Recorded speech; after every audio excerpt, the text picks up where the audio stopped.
In Arizona, the mining town of Prosperity is known for its great production of gold, but the mines have been closed for a while. One night, a man is driving a truck full of chemicals and doesn't see the rabbit in the middle of the road. He makes a sudden turn to dodge it, causing a toxic barrel to fall from the truck and sink into the pond. The next day, Joshua visits the pond to collect some crickets. Unaware of the toxic contamination, he has a bunch of spiders as pets, so he comes here every day to catch bugs that he uses to feed them. A week later, Mike visits Joshua because he's also obsessed with spiders and wants to check out his friend's pets, but he still gets scared when a spider jumps on the glass. Mike notices the spiders have grown unusually large, so Joshua explains he's feeding them some magic crickets and hopes this discovery will make him rich. While they discuss some theories, one of the tarantulas manages to escape from its enclosure. Then Joshua teaches Mike about all the different spider breeds he owns and introduces him to Canula, a deadly queen who can produce acid to kill her prey from the inside. After Mike leaves for school, Joshua finally realizes one of his tarantulas is missing. He starts looking for it, only for the tarantula to find him first. It crawls on his back and bites his neck, causing Joshua to scream in unbearable pain. As he fumbles around, he accidentally knocks over the other enclosures, allowing all the spiders to escape. They start crawling all over the room and even attack Joshua's parrot. The next week, Mike tries to visit Joshua again, but when he passes by the pond, he's stopped by his mother, Samantha, who is also the town sheriff. With the help of Deputy Pete, she's trying to retrieve the barrel and send it to a lab to identify the chemical that has polluted the water. She considers the area unsafe, so she makes Mike get in her truck to get him home.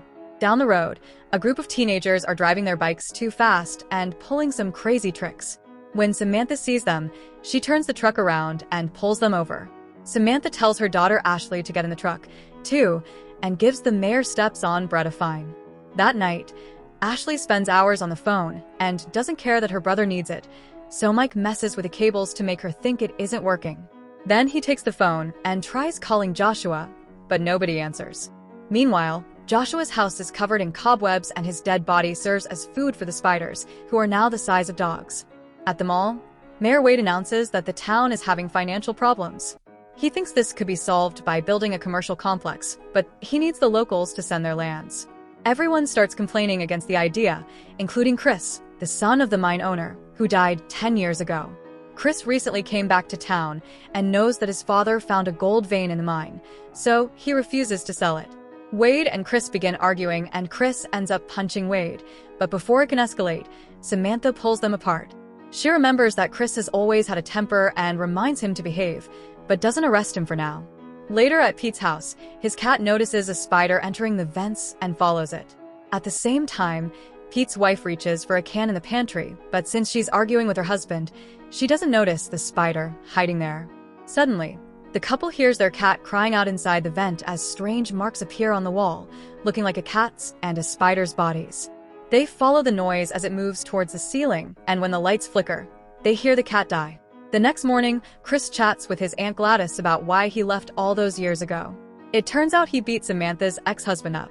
He still has feelings for her, so Gladys dares him to do something about it. Meanwhile, Mike tries to sneak out of the house, but he discovers his mom has handcuffed his bicycle. Ashley is leaving to meet with Brett, so Samantha gives her a taser in case she needs protection.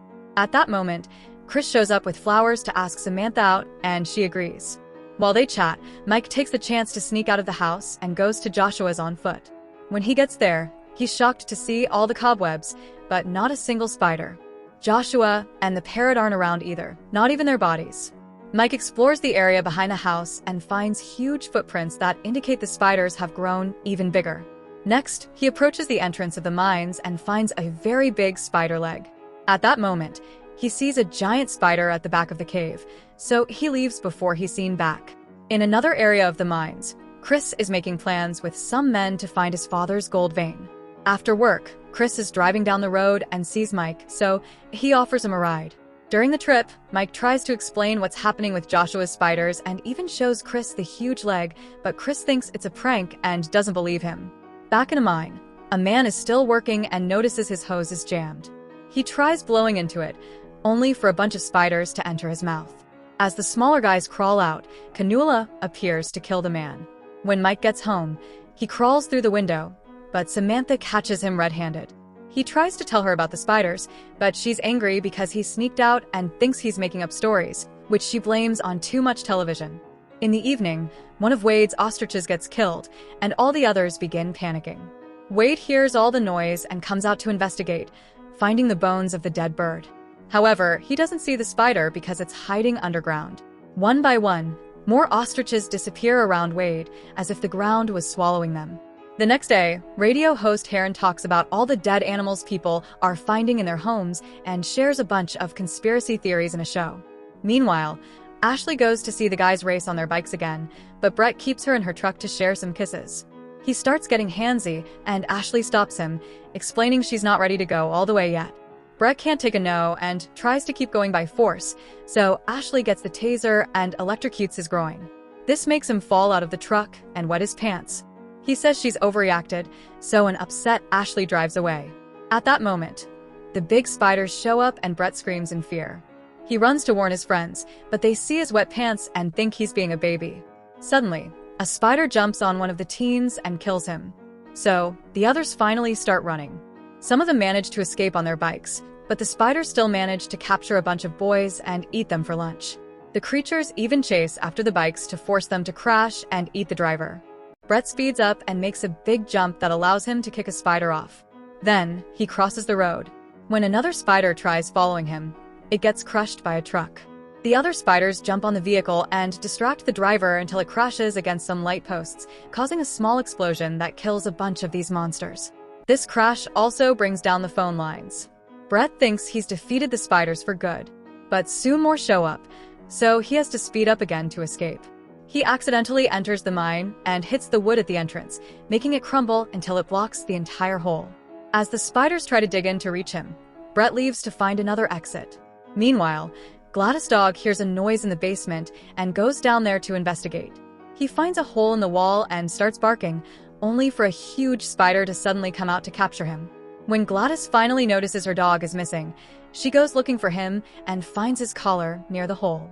She goes inside and discovers that her house is directly connected to the mines. At that moment, the spiders appear and capture her too by trapping her in cobweb. Soon, Chris also hears some noises and goes to the basement where he finds the hole and big spider leg that makes him realize Mike never lied. In the morning, Chris takes the leg to Mike, who explains this type of spider doesn't eat its prey immediately, so Gladys may still be alive. In another room, Ashley is destroying her picture with Brett when suddenly a spider crawls through the window and pushes her against the wall. Mike, Chris, and Samantha hear Ashley screaming and run to her room to find the spider wrapping the girl in cobweb. Chris tries attacking the beast with different objects, so the spider uses more cobweb to trap him against the wall, too.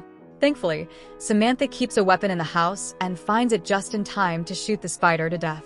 Afterward, Samantha calls Pete with the police radio and tells him to bring as many weapons as possible to her house.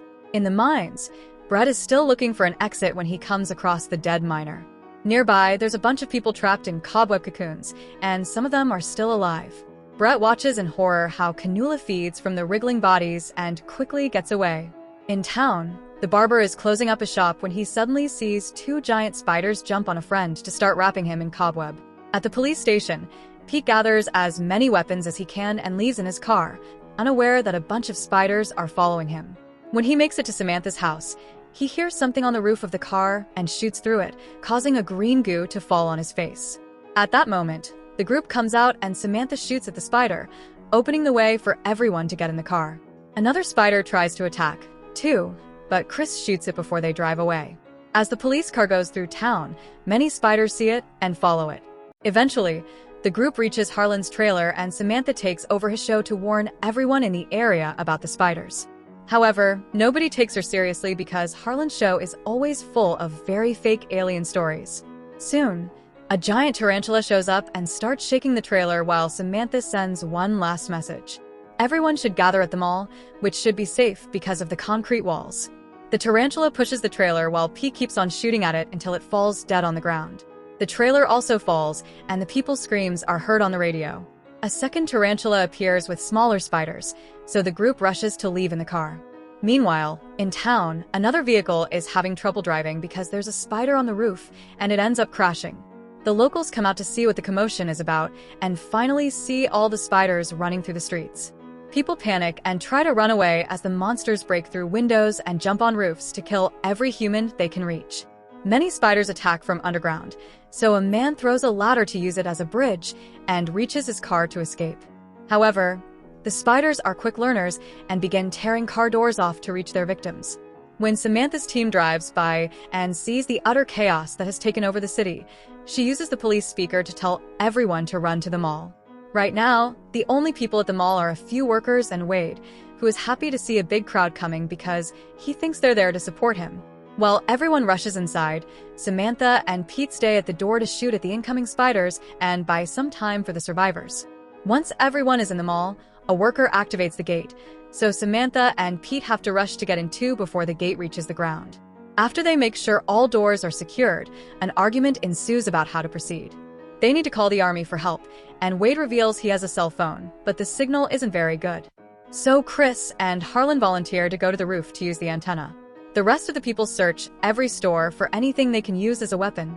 Mike takes some perfume bottles and gives them to Chris, explaining this may confuse the spider's strong sense of smell.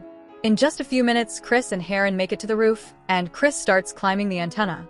The spiders are climbing the building, too, and Heron has to keep them back with a few shots while Chris finally gets a signal. However, when he calls 911, the operator doesn't believe a story. Meanwhile, the other half of the spider horde begins to pound on the front gate to bring it down little by little. Everyone waits patiently, but Ashley notices Wade leaving through a back door. She tells the crowd about it, and a mall worker realizes Wade is going into the mines through the basement. Samantha sends her kids to hide there while she and the other adults get ready to kill the tarantula, who finishes breaking the gate. Then, it pulls back and lets hundreds of smaller beasts enter the mall through the new hole. The crowd immediately opens fire, but there are too many enemies, so they have to run to the basement. Chaos takes over the mall as more people get killed or captured by the spiders in every corner. Pete doesn't make it to the basement in time, so he lifts a shutter just enough to roll under it. When the spiders poke their legs through the shutter, Pete uses a chainsaw to cut them all. In the basement, the survivors discover that Wade locked the next door, meaning they're trapped. On the roof, the spiders are surrounding the guys, so Harlan jumps off to act as a distraction and lands on the bushes at the same time Pete comes out. The spiders are coming after them, and the door behind them can only be opened from inside, so they can only run away. In the mines, Wade is shocked to find Brett. At that moment, the spiders find them and Wade tries to take Brett's bike to escape, but a spider catches him and drags him away. Seeing more monsters coming, Brett jumps back on the bike to escape. In a mall store, the barber comes out of hiding and doesn't notice a moving tent until the spider reveals itself and jumps to catch him. Back to Chris. He climbs the antenna a little higher until he reaches the cables and slides down on them to get into the vents, which take him directly into the mall. Samantha sees Chris trapped behind the grill and helps him out before joining the others in the basement. Suddenly, something starts pounding on the door, which quickly goes down. It's Brett, who is using some minor machinery to open the way. There are a few spiders behind him, so the crowd opens fire until they're all dead. There are more spiders trying to open the other door, so Samantha moves the machinery to block it before joining the group, leaving through the mines. As they run through the tunnels, Chris notices a weird smell and realizes it's methane gas, which means even a tiny spark can blow up the entire place. A mall worker makes a wrong turn and is found by a spider who immediately jumps on him to drag him to the nest. A second spider tries to attack the crowd, so they use a crossbow to kill it without sparks. Then the group keeps moving and finds the spider's nest, where they are keeping all the prisoners in cocoons for the queen to eat. Everyone gets startled when something falls from the ceiling, but it's only Wade caught in cobweb. After freeing him, Chris tells Samantha to guide the group to the exit while he stays to look for Gladys. Before they split, Chris tries to confess his feelings, but Samantha explains she knew he liked her and that he beat up her husband because he cheated on her since Chris's father told her before he died. Samantha ends their goodbye with a quick kiss. Meanwhile, in the basement, the tarantula breaks down the door and is coming after them with more spiders. In the mines, Chris checks a bunch of bodies until he finally finds Gladys alive and well. She looks up and finds the gold vein right behind Chris. At that moment, Cannula appears, but Chris can't shoot her without causing an explosion. So, instead, he throws perfume at her face. Cannula freaks out and is confused for several seconds, which is enough for Chris and Gladys to jump on Brett's bike to escape. On their way out, Chris hides a matchbox inside a lamp. While Cannula chases after the duo, The crowd manages to leave the mine and find the generator. There's no gas to make it work, so Ashley offers the taser, which effectively gets the generator going. One by one, the light bulbs inside the mine are turned on, and they spark the matches, creating a huge explosion that spreads through the tunnels. Chris and Gladys speed up and come out just in time, but all the spiders, including Canula, are caught by the fire. The explosion kills all the creatures while Wade whines because he won't be able to sell the mines in this state. Suddenly, lots of cops, ambulances, and firefighters arrive with Harlan and Pete, revealing they were all fans of Harlan's show, and that's why they came. They ask about other survivors, but Chris tells them Gladys was the only person alive among the cocoons. A few days later, Harlan has brand new gold teeth, thanks to Chris working on the infamous gold vein. Make sure to subscribe and turn on notifications so you can watch more videos like this. Thanks for watching.